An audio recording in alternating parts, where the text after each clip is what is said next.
If you are unfamiliar with The Correspondents, they released a video back in like 2014 for a song called Fear and Delight, and it is one of the most staggering displays of visual editing I have ever seen. It's got stuff like this.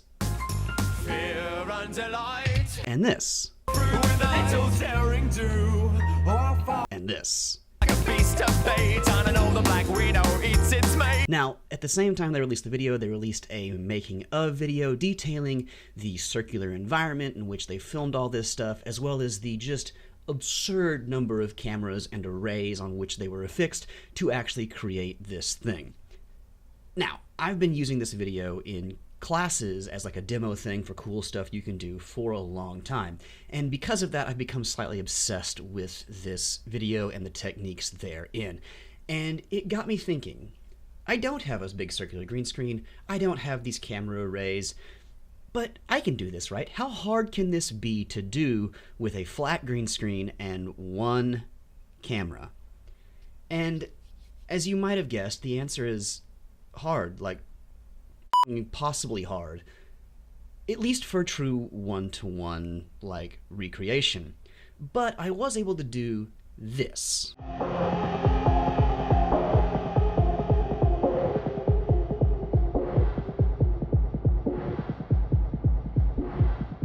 And it's not a true one-to-one, but it is pretty close, at least for one camera and a flat green screen, so I'm pretty proud of that.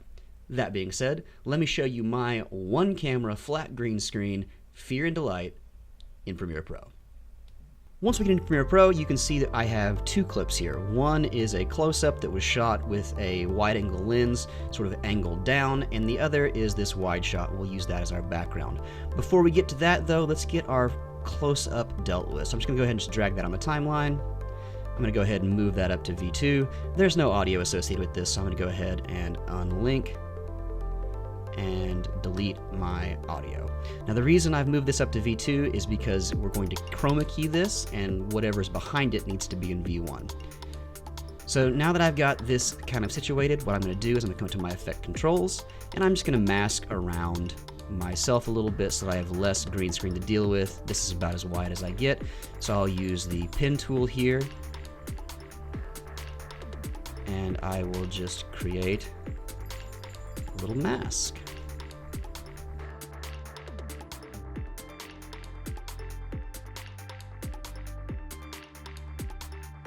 There we go. Once we've created our mask, what I'm going to do is come into our effects window here. So I'm going to come to effects, and I'm going to look up Ultra Key. Go ahead and drag that onto our clip here. Then in effect controls, we'll come down, use the eyedropper, and we'll just select something like right here. Now that doesn't look terrible, but it's not great, so what I'm going to do is I'm going to change my view from composite to alpha channel, and you can see we've got some grain and some weirdness happening here. Now there's a lot of ways that we can really clean this up in a very efficient way, but because I'm going to do some other stuff to this to kind of make it chunky, I'm just going to start by upping our pedestal, just like that. And honestly, if I change this back to composite, for what I'm doing, that's going to work just fine, because I'm going to make this black and white eventually. Alright, so we've got this keyed out, we've got it masked, everything's good there. Let's go ahead and work on our background. To do that, what I'm going to do is I'm going to create a new sequence. Make sure it's 1920 by 1080, 30 frames a second, and we'll call this background composite. And then I'm going to take my wide shot here and I'm going to drop it into V2. Again, we have no audio associated with this, so I'm going to go ahead and unlink and get rid of that. Now what I'm going to do is I'm going to find a spot where I'm as wide as I get. Looks like about there. And I'm going to do the same thing we did before. I'm going to go ahead and add an opacity mask around me.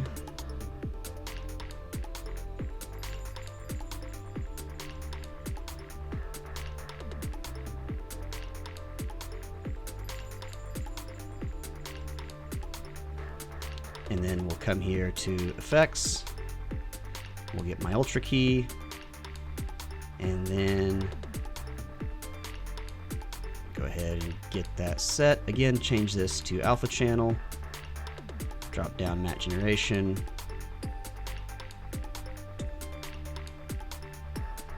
and we'll just pedestal it up a little bit.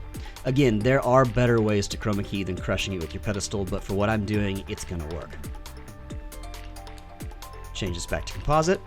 Now the next thing we need to do is go ahead and position this layer. So I will come up here in my effect controls, and we will just move this over to the left like that. Then what I'll do is I'm going to hold down Option on a Mac or Alt on a Windows machine, and I'm going to duplicate this V2 layer up to V4, and go ahead and making sure that our new V4 layer is selected. I'm just going to position that to the right a little bit.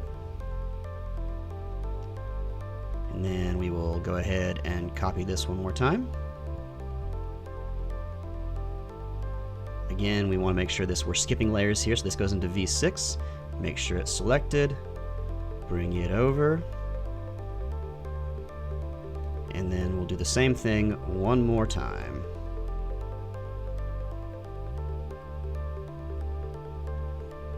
Making sure that it winds up in V8. Position it over, just like that. Now the next thing we need to do is come back down here to our V1 layer, and we are going to create a color matte by clicking New Item, Color Matte. It's really important here that we change our width from 1920 to 480 because we are essentially breaking this down into quarters. I'm gonna hit OK. Color doesn't matter, so I'll just choose red. Color matte is fine. And then I will go ahead and drag this out onto my V1 layer. Now what I'm going to do here is I'm going to go ahead and position this color matte over here. I'm going to get it right on the edge there, just like that. And then what I'm going to do is I'm going to come to Effects, and we're going to look up Ramp. I'm going to apply that to my color matte.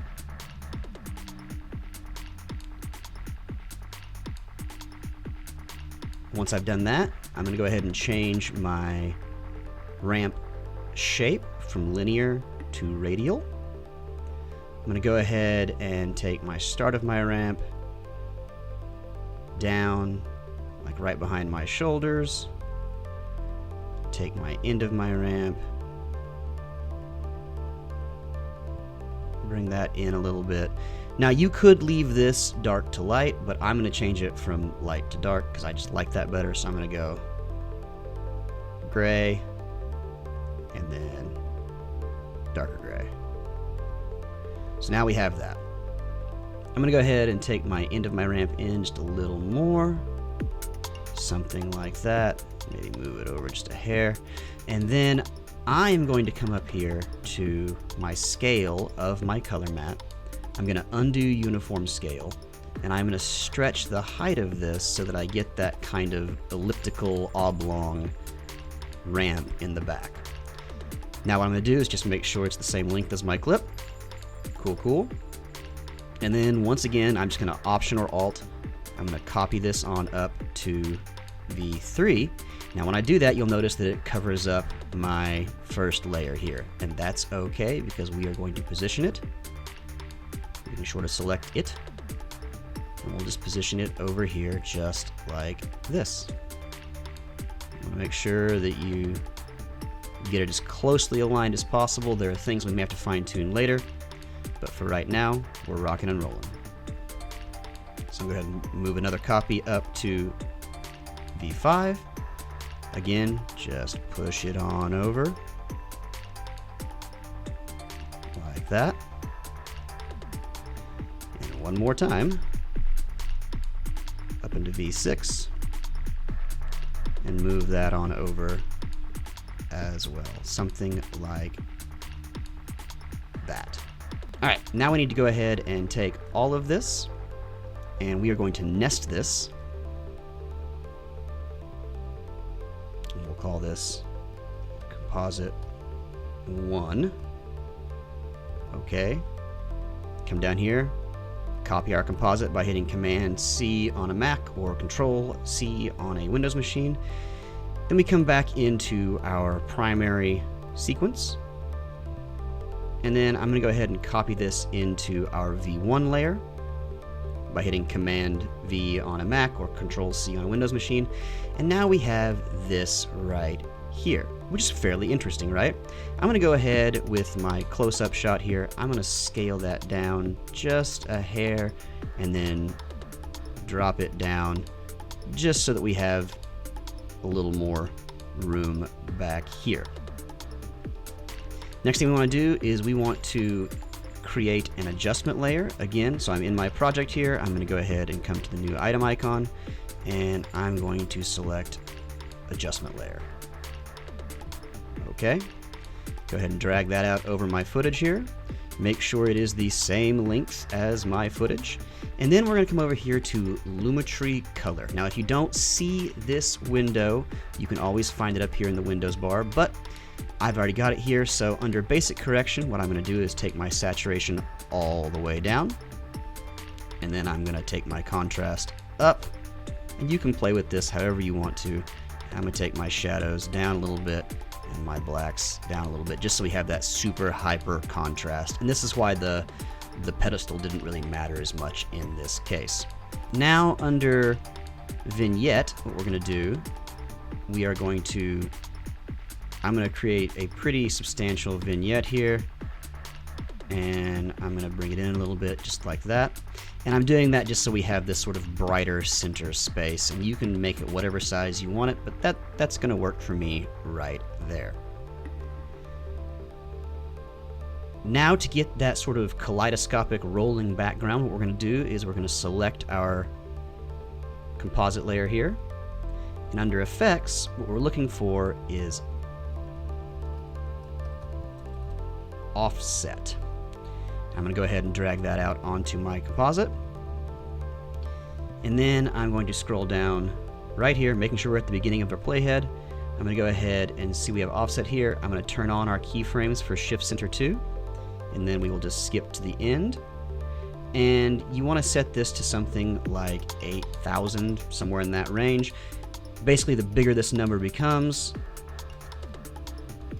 the more times it will rotate as it goes through. So I'm going to go 8100. Yeah, I'm not really happy with that. I'm going to go ahead and slide that over just a little more, making sure that we are at the actual edge there. That works for me. And if we play this back, you can see we have that kaleidoscope happening.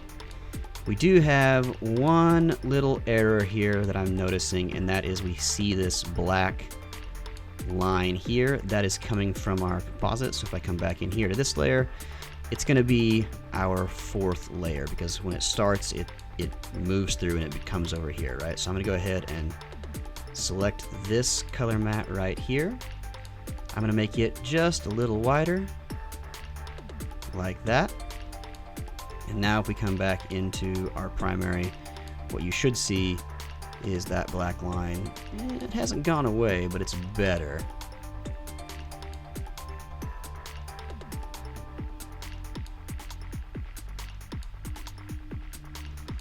So I'm going to come back in here one more time. Looking at this here, if I zoom in, it's my first layer. Okay, so we'll go ahead and take our first layer here, make it just a hair wider, like that. And now if we come back in, what you should see is everything is pretty hunky-dory. That works out pretty nicely. Okay, one more thing I'm going to do here just for the little flair of it is I'm going to come back into my program window here, and you can see I have this sort of film grain effect that I got from Videezy.com. Not sponsored or anything, just a good place to get free stuff. So I'm gonna go ahead and drag that out over my adjustment layer. I'm going to take that, I'm gonna change my blend mode to multiply, and I'm gonna take my opacity down to about 50%. And then I'm going to go ahead and just duplicate it over like that so that it covers everything. And now if we render this,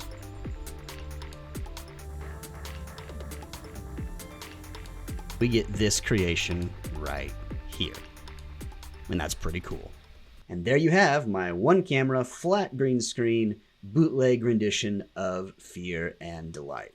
That's all I've got. It was fun to make. Hope you have fun using it. Yeah, keep shooting.